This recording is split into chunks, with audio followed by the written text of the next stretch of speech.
We're going. All right. So every time I do that, do you all get a window on your screen telling you that you're being recorded? Okay. Yes. You got to click that away. Very It good. goes away. Yeah. Yeah. On mine. Very cool. Well, then you know you're being recorded now. So be on your best behavior. Okay. Please, all of you. See what you can do about that. But, yeah. I think the only one we really need to worry about is William. I think everybody else is pretty good. I was thinking Vaughn, actually. Oh, Vaughn? Well, you got a point there. Yeah. No. I always got to separate the two of you. It's all Bill. Billiam, Right. it's all you, baby. Billiam. Billiam, it's all you, baby. We are going to be picking up on page 30.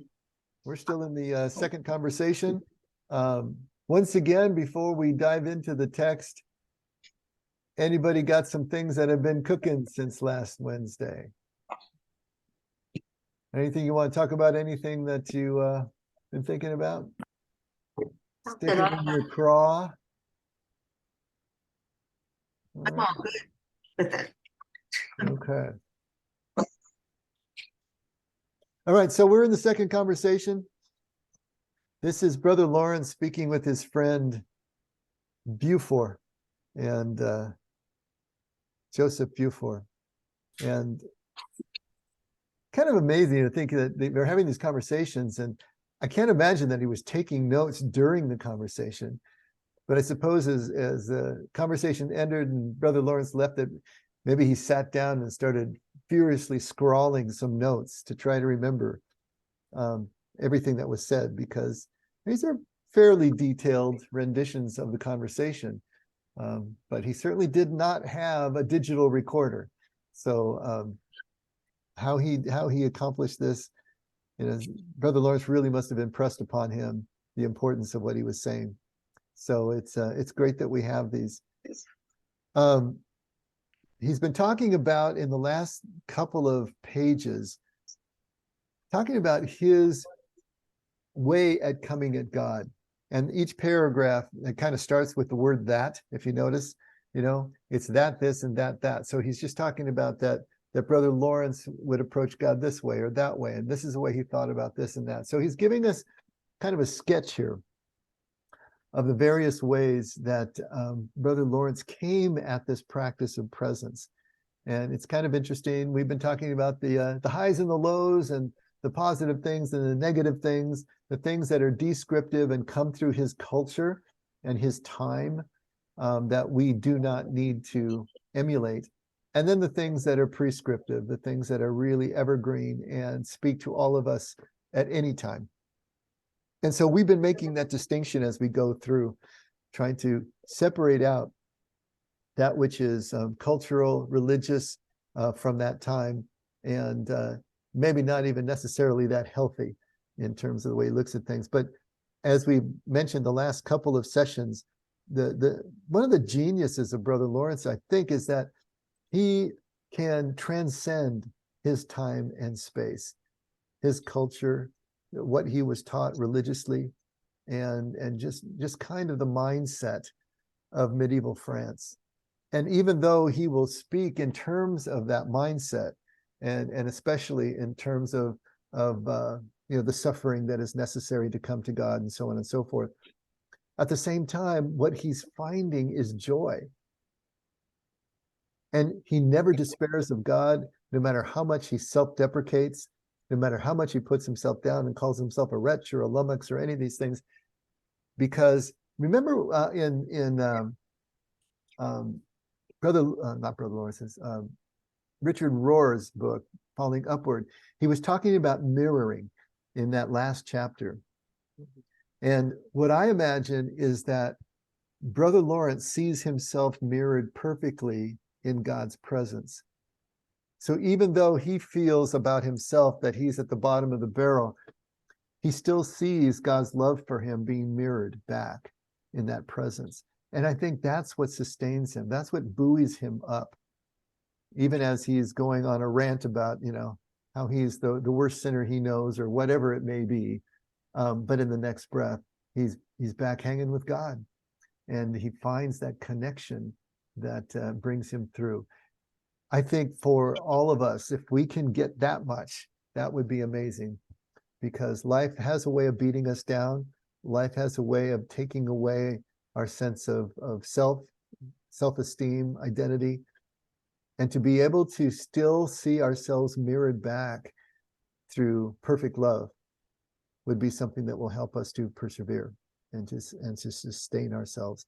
So I think for me, that as I'm reading through this book now, probably for the third or fourth time, that's what's really coming out to me, is that kind of paradox that Brother Lawrence presents, you know, that dark side and yet always balanced with the light.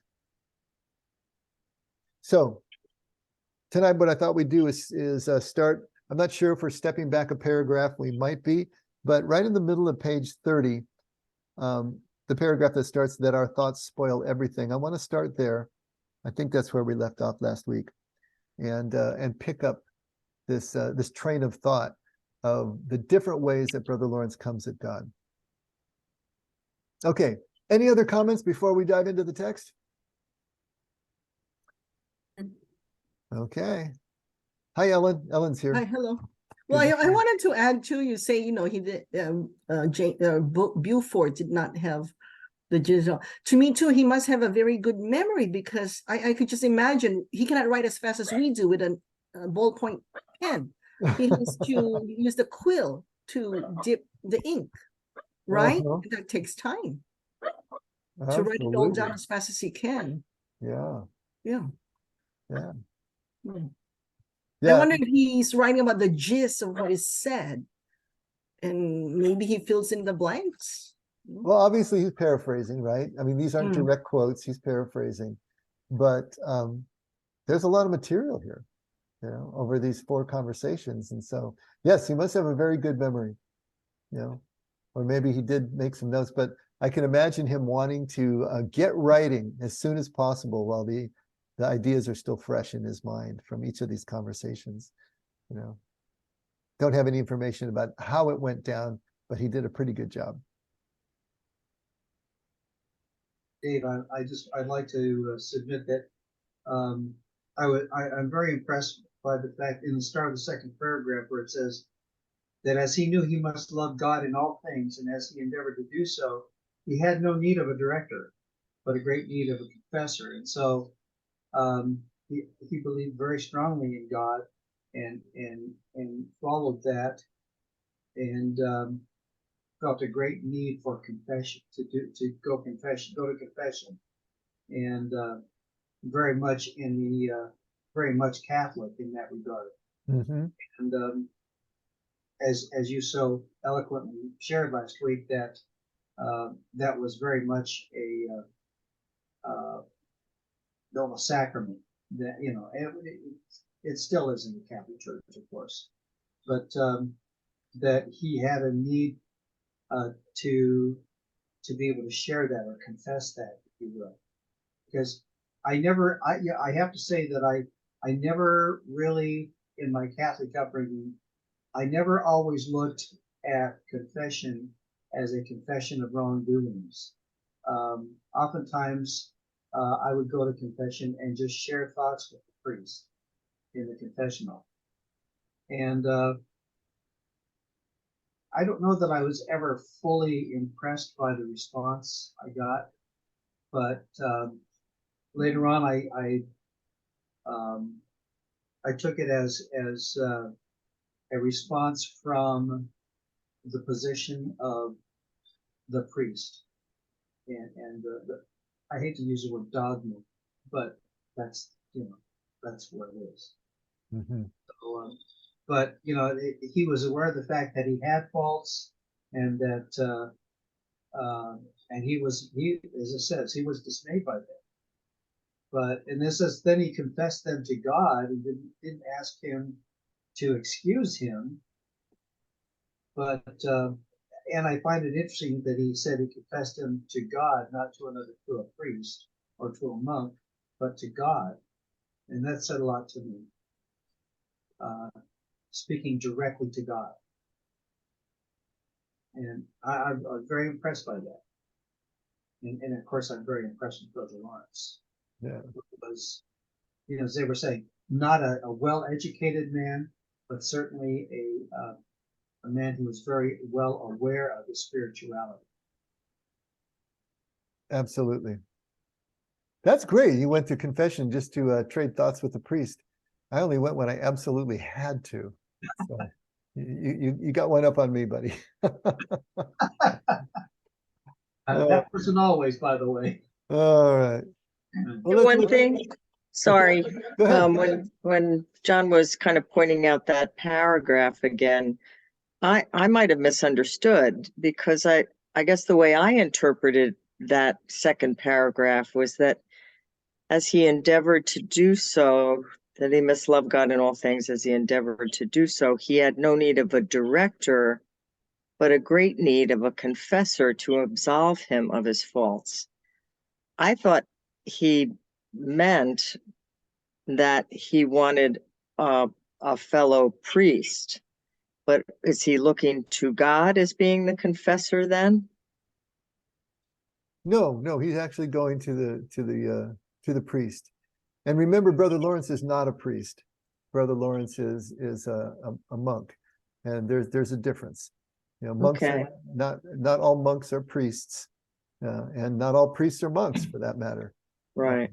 Yeah, so he is a monk, and he eventually was a professed religious, but who took vows, but he was never ordained as a priest, which means that he could never perform the sacraments.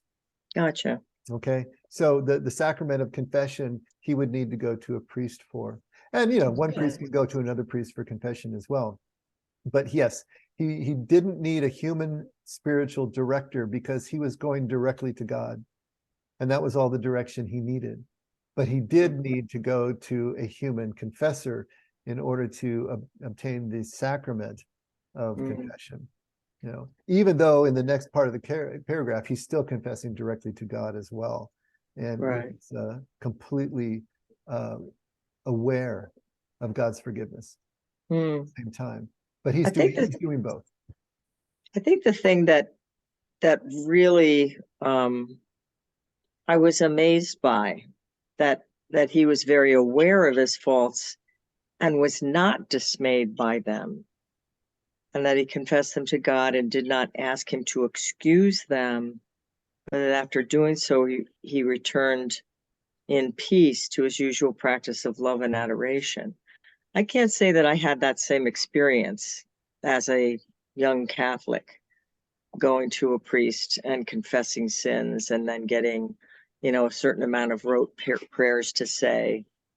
And that I don't think I ever really fully experienced the absolution, perhaps, in that practice.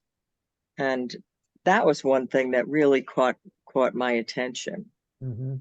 It's only been in my second half of life that I've been able to let things go, and not carry the guilt of faults or shortcomings. Yeah, so I was really struck by that paragraph. I just want to make sure I was clear on what he was saying.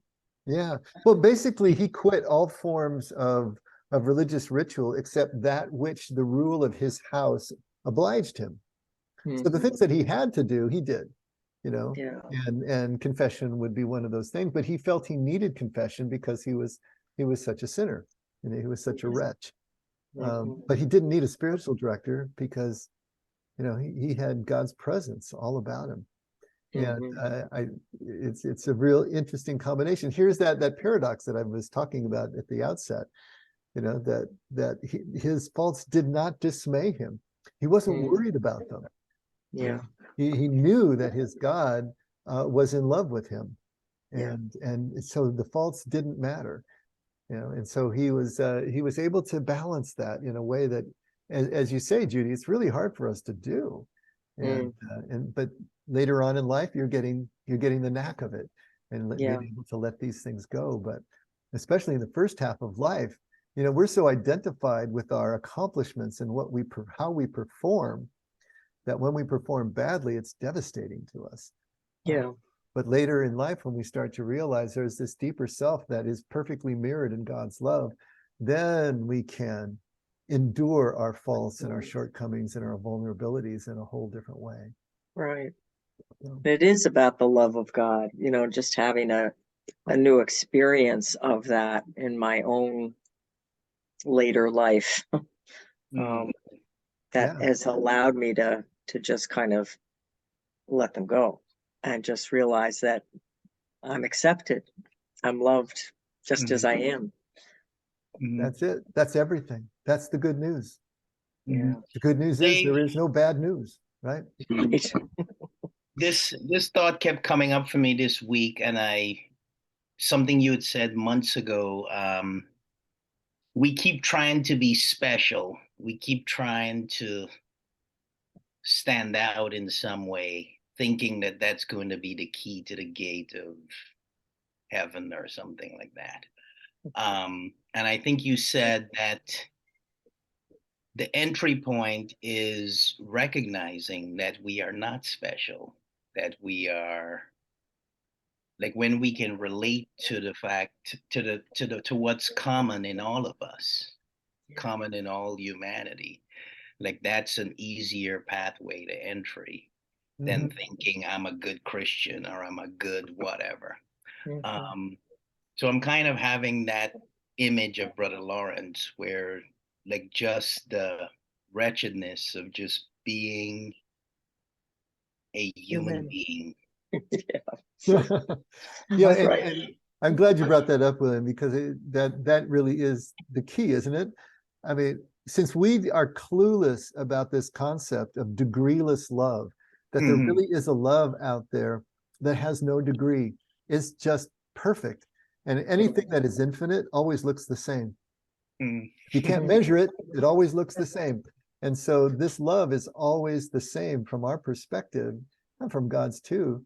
And so we are here laboring under the impression that we have to stand out, we have to become different in order to be accepted. And the truth is we're accepted because we're the same. And we don't have to do anything to obtain this love. And it's not until we realize that there's a love that we cannot lose because we can't gain it, then we're always going to be paranoid about our shortcomings and our faults. It's that Mhm. that realization, that turning of the corner to realize there is actually this love that just is, and there's nothing you can do to alter it.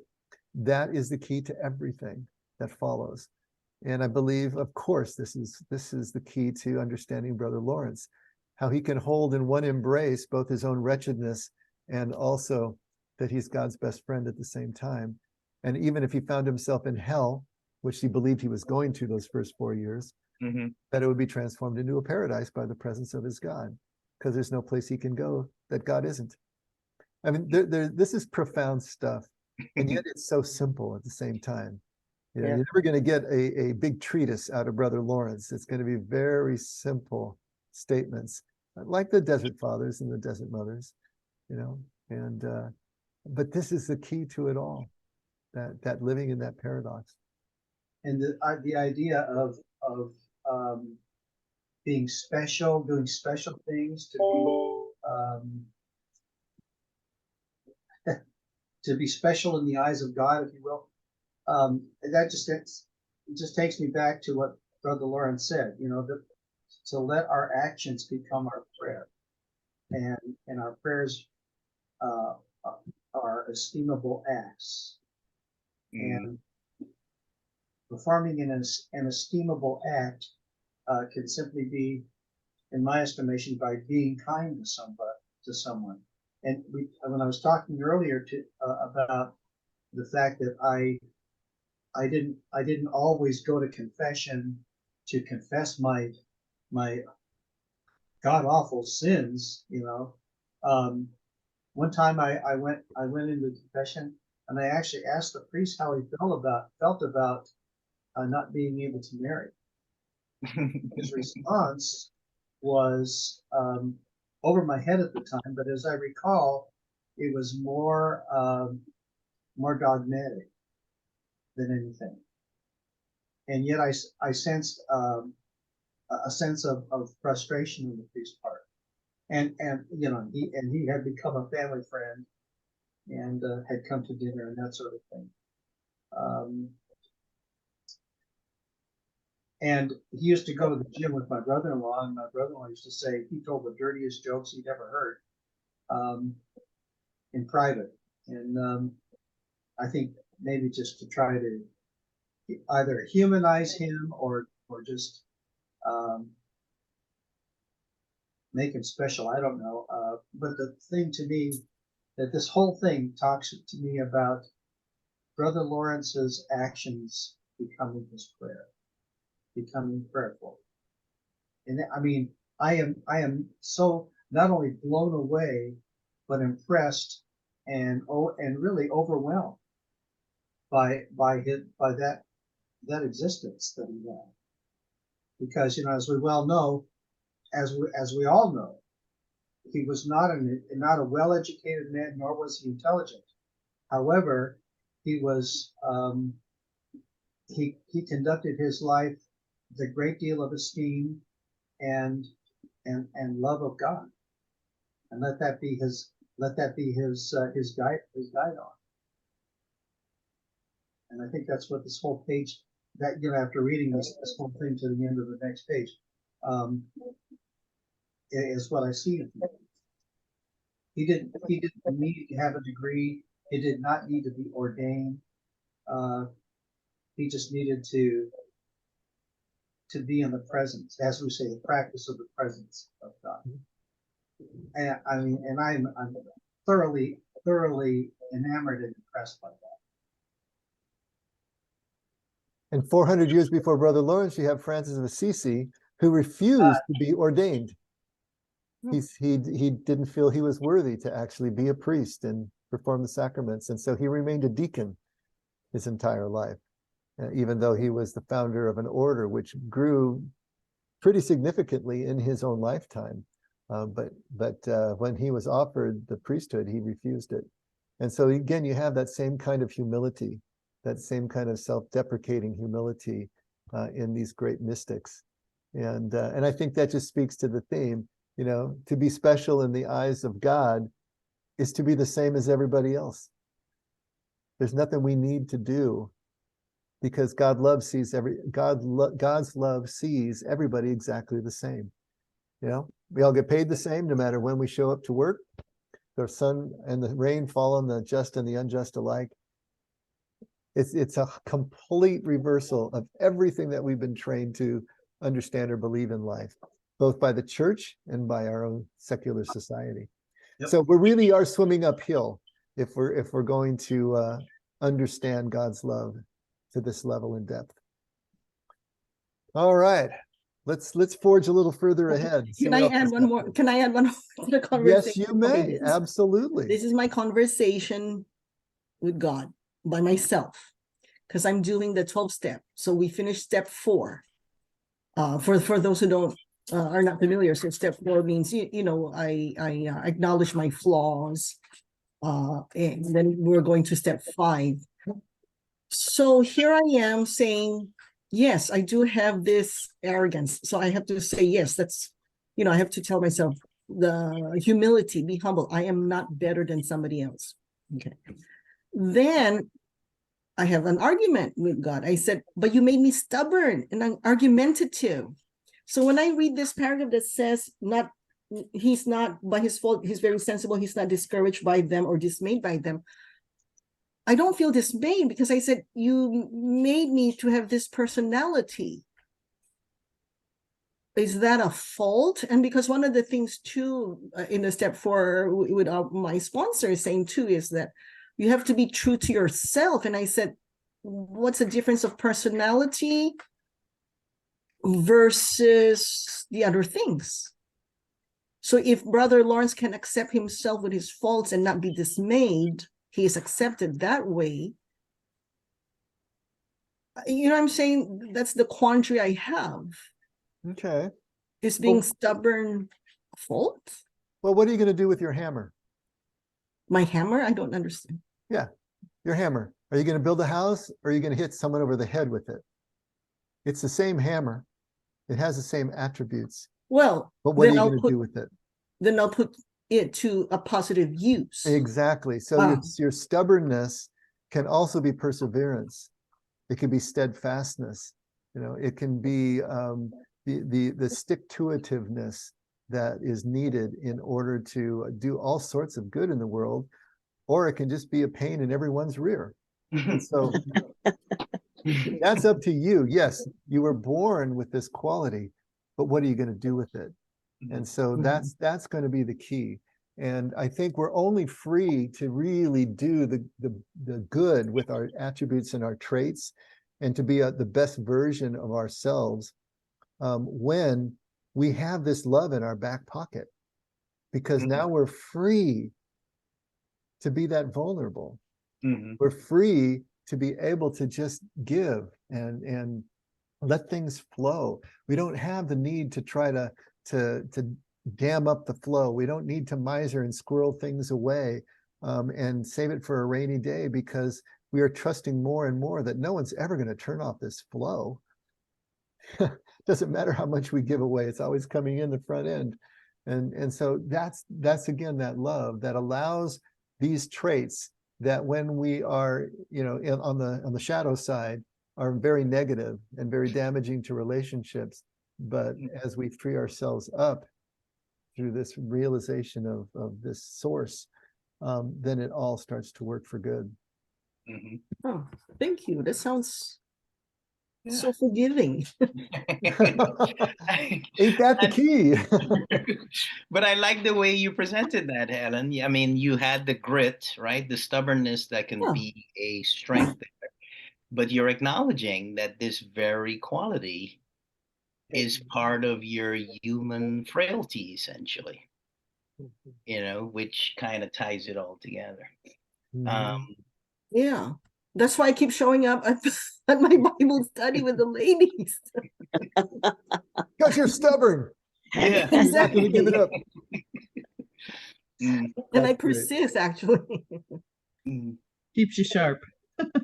That's right. No, there was Well, actually an it's adjective. so ridiculous to like, even as we're trying to be humble and trying to be meek and so on and so forth, inherent in that is this whisper of specialness that makes me more worthy of something that's just not going anywhere, I think.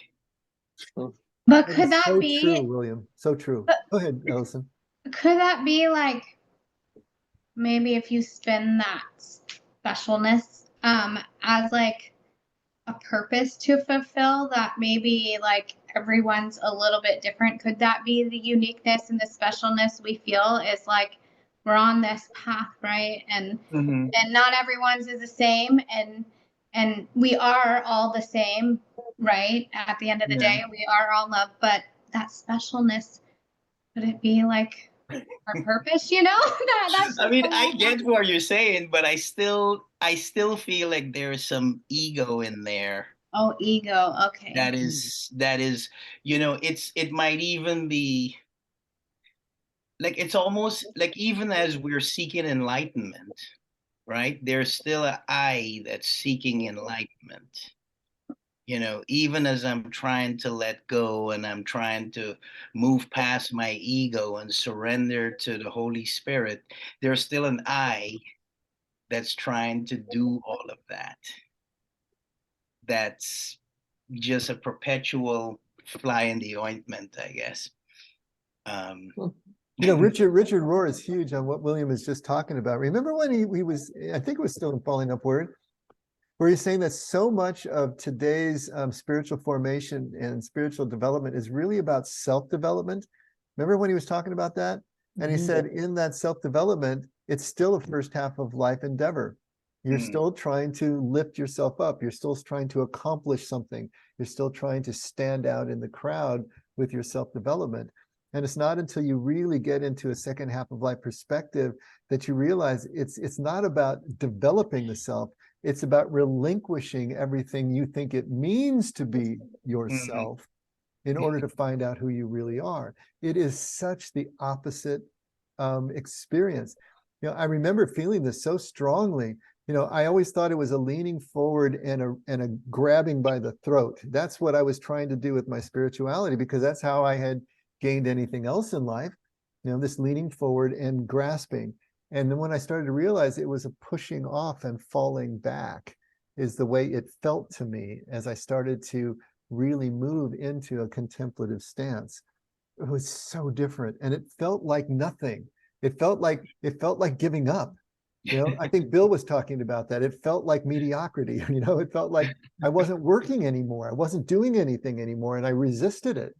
You know, because I still wanted to be able to stand out. I felt that there was something I was supposed to accomplish.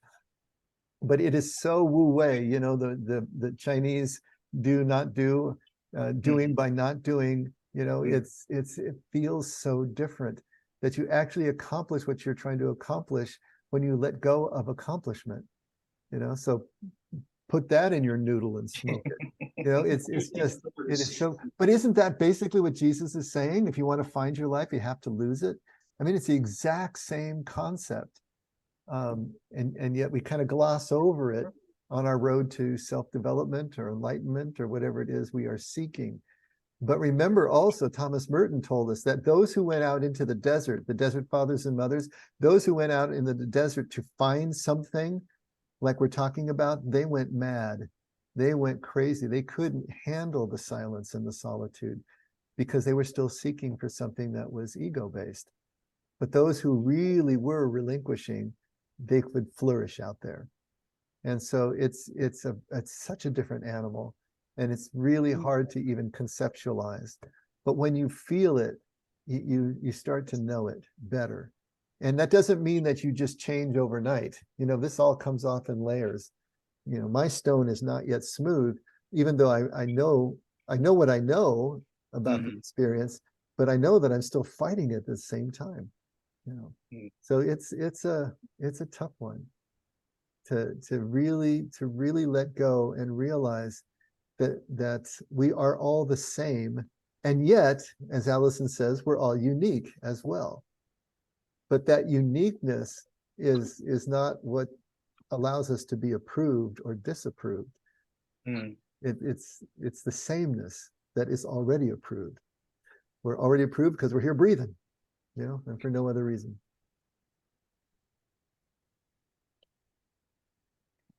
All right.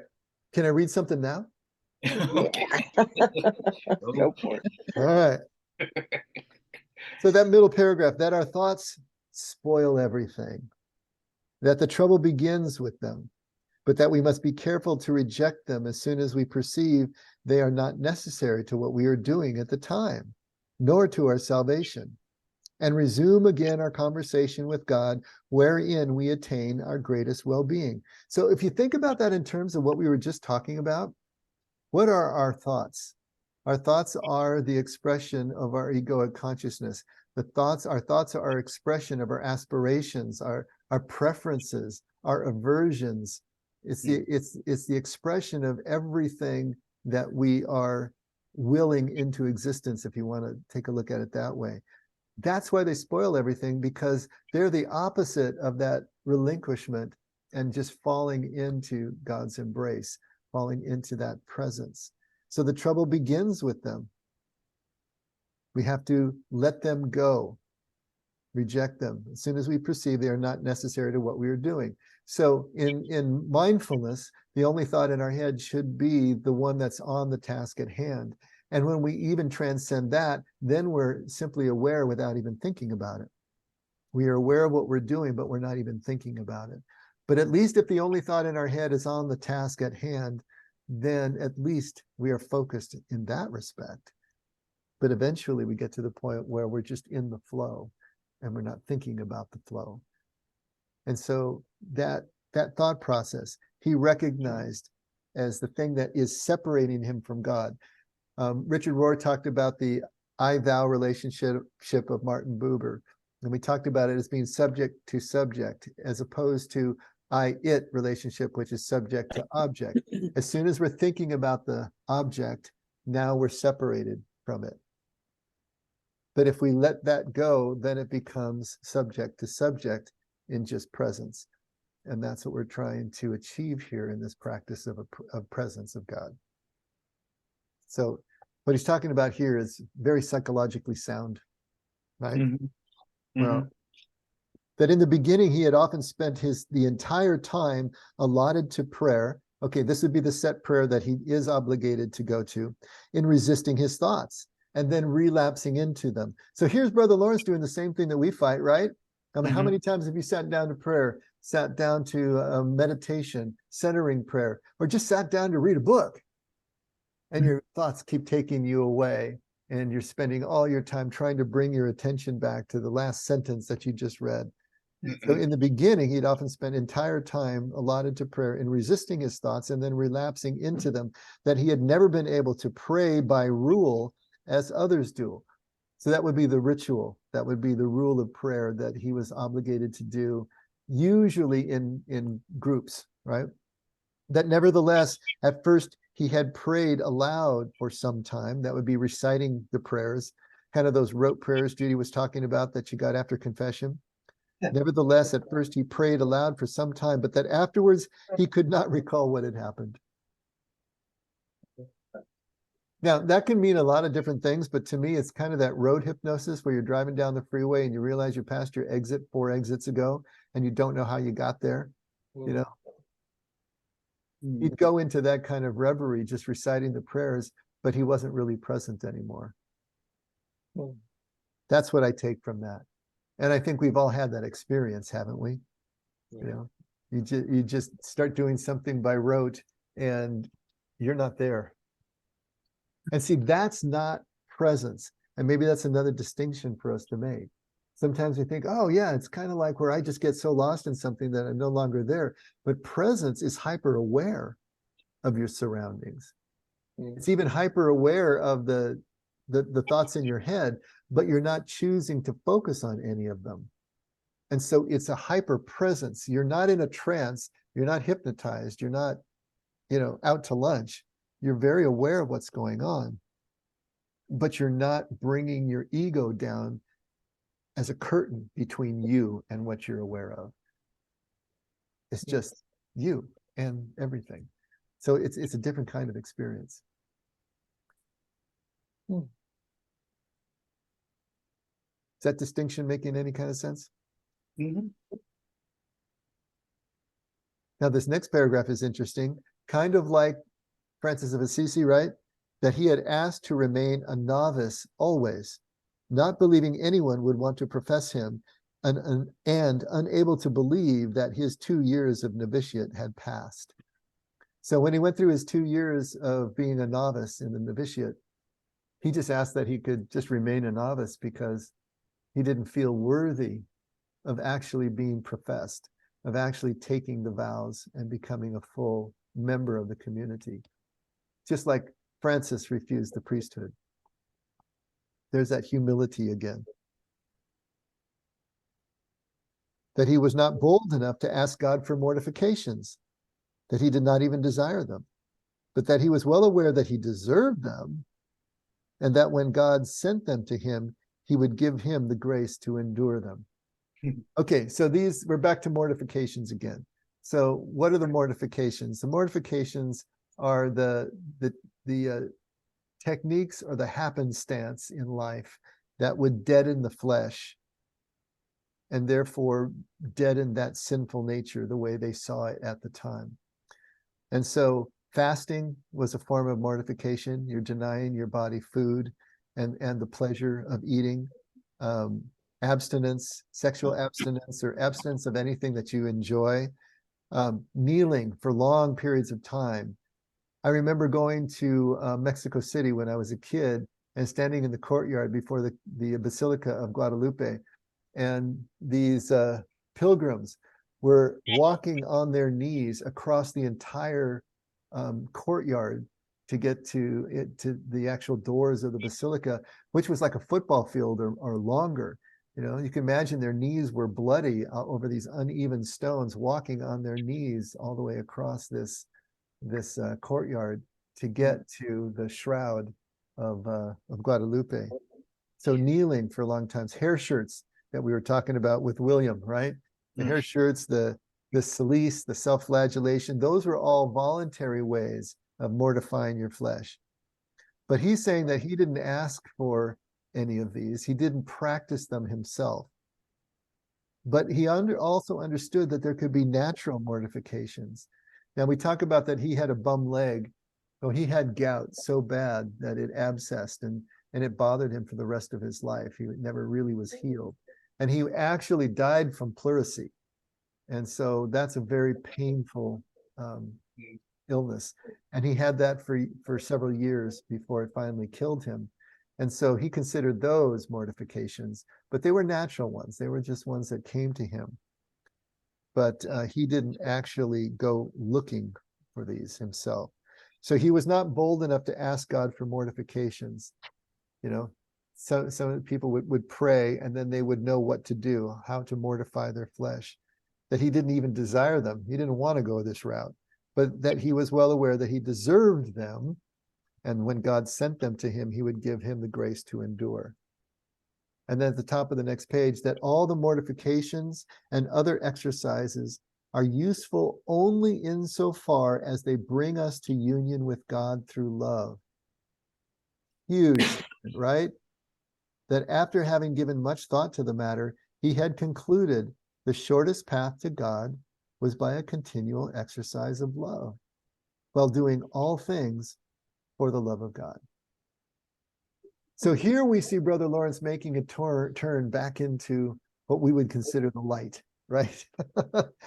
Out of the medieval darkness and back into something that's making some sort of sense, because he's making a distinction now between the ritual, right? Between the symbolic act and then the actual thing that it stands for. So Brother Lawrence was not a superstitious man. He didn't believe because he beat himself with a whip that God was going to approve of him or give him a holy life or a pious life or whatever he might have been searching for. That would be a superstitious connection. I agree with that wholeheartedly. Okay. So he's realizing that these outward expressions are only as good as the inward transformation, which is always our definition of a sacrament, an outward expression of an inward transformation. In other words, if you don't bring your heart to the sacrament doesn't mean a thing in and of itself, and neither do these mortifications. So I'm glad you pointed that out, Dave, because something John had said earlier, this idea of actions equal prayer. Like I like that and I don't like that on some level. Are we going to litigate this? Is that it? Well, because actions can be faked.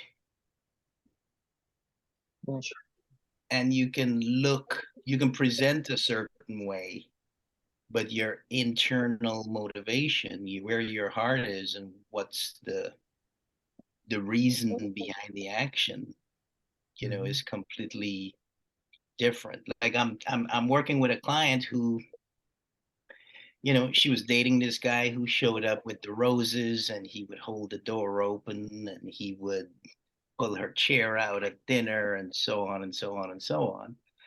But they were all actions that meant nothing because he was just trying to, get laid basically. And once that happened, it just like those actions were completely meaningless, so yeah.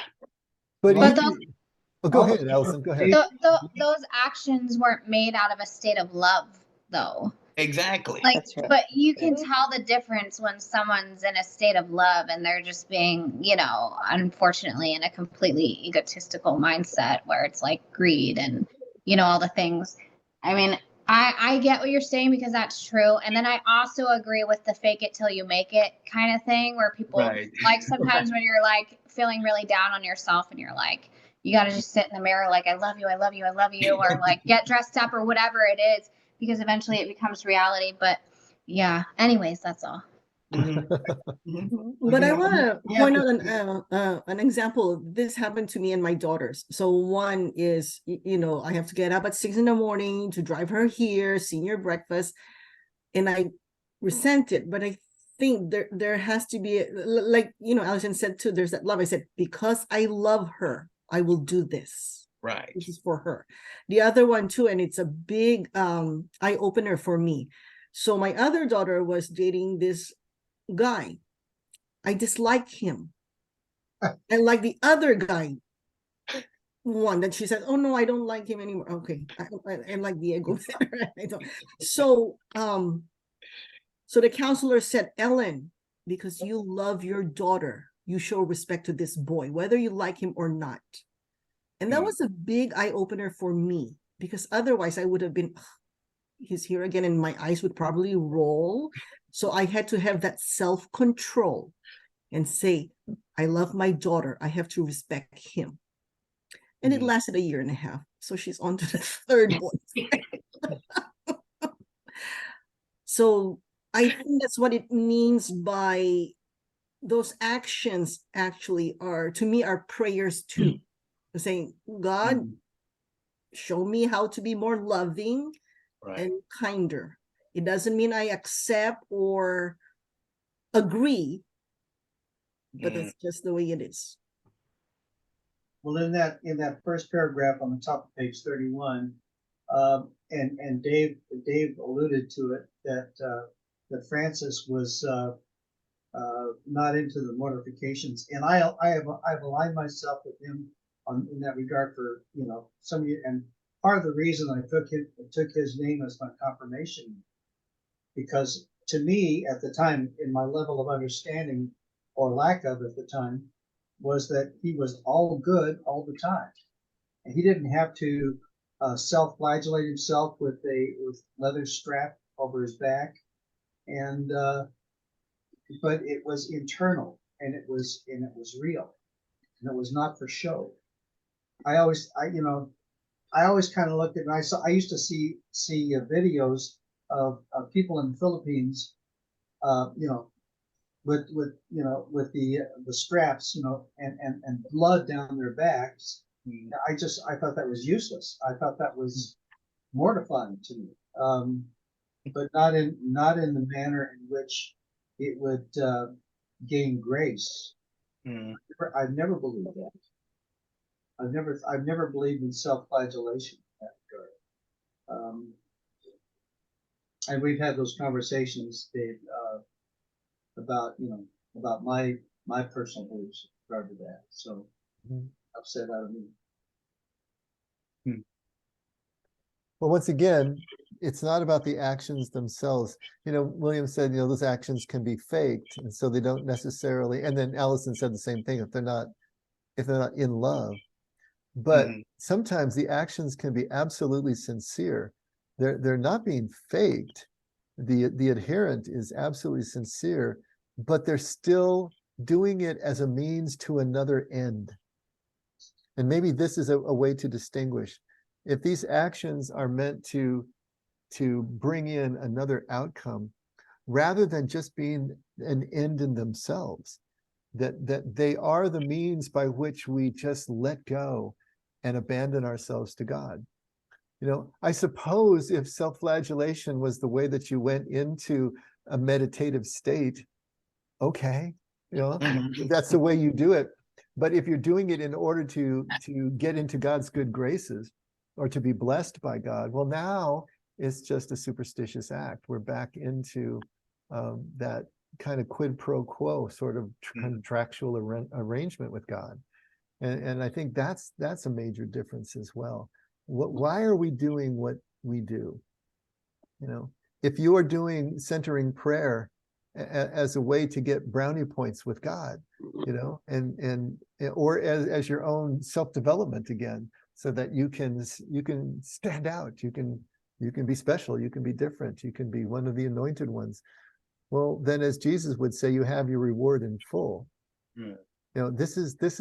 It's such a different mindset. This complete humility, where you can just lose yourself in the moment, It's a very different experience, and one that we don't have a lot, especially in this society. I'm glad you read this last paragraph, because the two paragraphs before that, to me, of that he has to remain a novice always. That, to me, that smacks so much of misplaced humility. It's like you're discounting all of the experiences that God has brought you through and taught you. And if others are seeing that they want you to fill a role, you know in your heart whether you're doing that to elevate yourself over others for some self-aggrandization, or you're just being you. Right. It's kind of what you were talking with Ellen about a little bit ago, is that, we each were given this kind of personality and wiring, physical being, etc. And I always feel like God just smiles when we apply ourselves, when we do things we don't think we're able to do, and not for the purpose of elevating ourselves, but just having fun with who we are. And I don't think there's a lot of so for me, when he wants to remain a novice always. Well, it's like me saying I want to stay in third grade the rest of my life. Right. Yeah. How are you going to be the light on the mountain when you're hiding in the basement? Yeah, I mean, if you're going to be a leader, be the best leader. If you're going to be a street sweeper, be the best street sweeper. Whatever God has put in your hands to use, that he's gifted you with, it's like, if you're doing it for elevating yourself, that's not on the right course. That's not what this paragraph at the top of page 31 is talking about. Right. But I think that discovering who we are, how God's gifted us, how he's blessed us, how he wants us to use that blessing is dead center to me about where I'm hoping God is at with me. I mean, I'm not doing it because I think I need to earn anything. It's just, man, can I do this or can I not? And telling myself that I'm just a, bump on a log just is, yeah, I don't know. So I like the top of the page. The point is to bring us into union with God and find pleasure in creating and exercising who we are. And so the interesting thing about what you're saying, Bill, is again, is him staying as a novice, which he didn't, by the way. He did take his vows. He did profess. But is that really the same thing if he had stayed as a novice as you staying in the third grade? The third grade is part of a continuum of education. Yes, the novice is part of a continuum of religious life, but there was nothing beyond the novitiate that Brother Lawrence needed in order to completely fulfill his connection with God. Sure, yeah. And so he was more complete than doctors of the church as a novice, and so he didn't need that. Now he went on and did it anyway. But again, I think it's one of those things where it's so hard to see this from our point of view, because like you're saying, Bill, that's how I felt when I realized, okay, it's a relinquishing, but then that just felt like giving up to me at the time. I felt like I was not any longer striving for excellence. I wasn't doing something, and it just felt like I needed to be doing something. And why do you want to do things? I guess that the heart of it is, why are you wanting to do something more? Yeah, and we can. I mean, it's not that we stop doing things. It's not that we stop striving for excellence and doing things, but now it's balanced by this interior sense that we don't need to do anything. Right. We take the journey to find out we don't need to take the journey. We didn't need to take the journey. I kind of chuckled when John was talking about the Filipino guys flagellate himself. Life does enough of that to ourselves. We don't need to do it to. Just let life happen a while, and you get flagellated. It's like.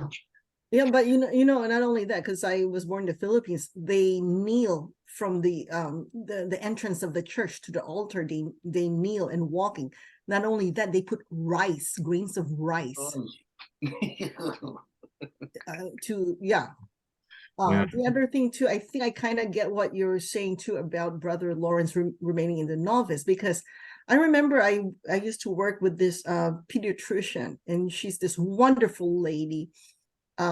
She actually had wanted to be a nun before, but she found her calling. And there was an opportunity for her to be a medical director. And she says, no, I want to remain a pediatrician. It's hands-on. And so there's different ways to get promoted, and some go up the ladder. And I remained also hands-on because this is what we love. Those of us who have remained like this for 20, 30 years, this is what we love to do. Right. Hey, how about Maverick in the latest Top Gun? Yeah. You know, he should have been a 3-star admiral by now, but he's still a captain. Why? This is Yeah. where I belong. This is who Well, I there's am. I'm an There's a aviator. there's a concept in corporate life called the Peter Principle of Right. executives that get elevated that don't have the qualifications, and they're awful to work for. Yeah. Mhm. Yeah. You get elevated to your point of incompetence, and then you stay Right. there. Yeah. But I think there's a sweet spot here that Bill is speaking to, and I think Allison was referring to earlier when she was talking about purpose. You know, if Brother Lawrence is picking up a twig from the ground and putting it in the garbage, and he's doing it for the glory of God, we can do our jobs for the glory of God as well. We can be an architect and an accountant and a whatever for the glory of God and get promoted and so on and so forth. As long as we're not doing it for our own glory, Right. there's still a spot there to be what I think you're speaking to, Bill, where you don't Right. have to shrink from who you are, Right. but it's a becoming and moving into a greater and greater version of yourself that, yes, there might be more ego in there potentially, but still we can know, just like King Solomon knew, that he was doing it all for the glory of God, even though he had all the power and the wealth and the so on and so forth. Exactly. It's like the character in Chariots of Fire that we talked about last week. You Mm. know, he's a runner. His sister said he should be a missionary. Well, he said, yeah, I'm going to be a missionary, but God also made me fast, and I feel his pleasure when I run. He didn't need to stop running. You know, he could run and he could win the Olympic gold. You know, and Allison was talking about, yeah, aren't we supposed to exercise these unique gifts? Absolutely, of course. You know, but are we identified with those, or is there something deeper that's balancing all this out? And I think that's what, you know, we're trying to get at. We don't need to give up our gifts. We don't need to have a race to the bottom. You know, we can still do the things we do.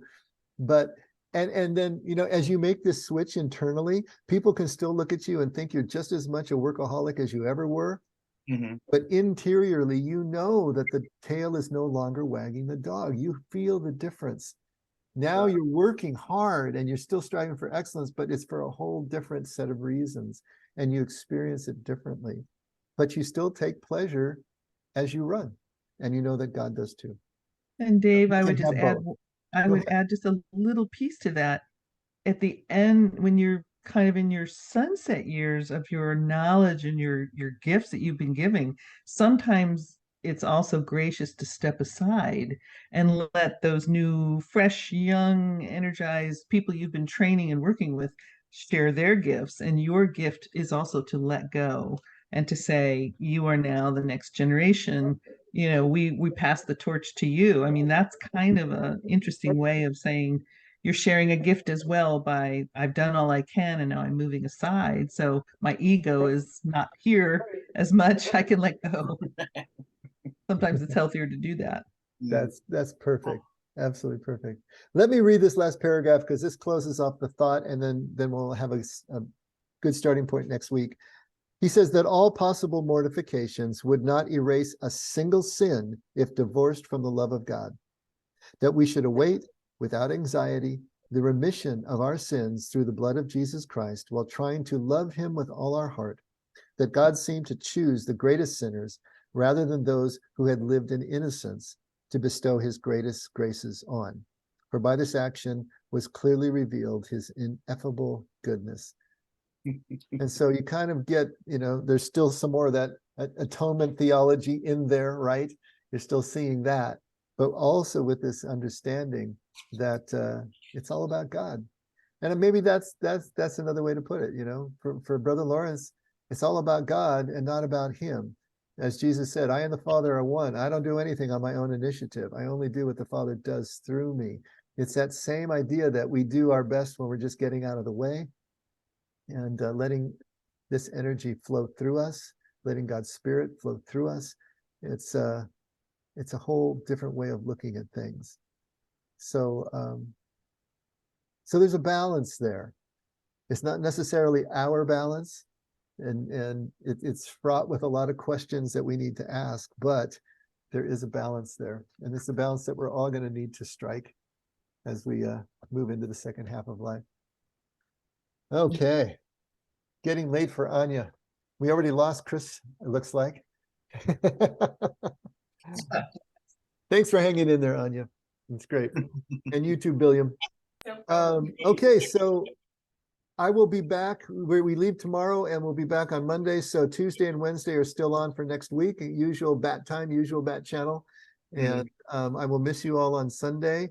But I'm gonna have to do what Kathy just said. I'm gonna have to graciously pass the torch to Vernon and let him take the pulpit on Sundays.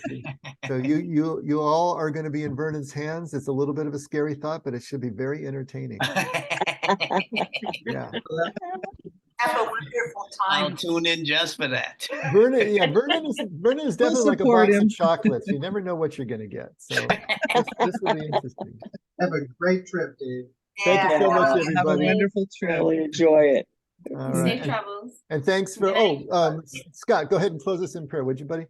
Father God, thank you for the lessons we learn as we share and read these books and read how the people that were before us, how they handled it and worked out their differences with you. I just thank you that you said you knew us before the foundations of the world. And you knitted us together in our mother's wombs. You know everything before we even ask it, Lord. Your word confesses that to be true, and that truth sets us free, and that we're eternally grateful. So we pray and we give our thanks in Jesus' holy and precious name. Amen. Amen. Amen. Thank you. Thanks for another great evening, everybody. Hey, all right. Bye-bye, Good night, everybody. guys. Travels. Bye-bye. See you all. Good Yeah. Good night. Good night. Good night, you two. I won't see you this weekend. I'll see you next Tuesday. Okay, be safe Okay. and have fun. I'll see you when you guys get Okay. Bye-bye. Yeah, be safe. Glenda.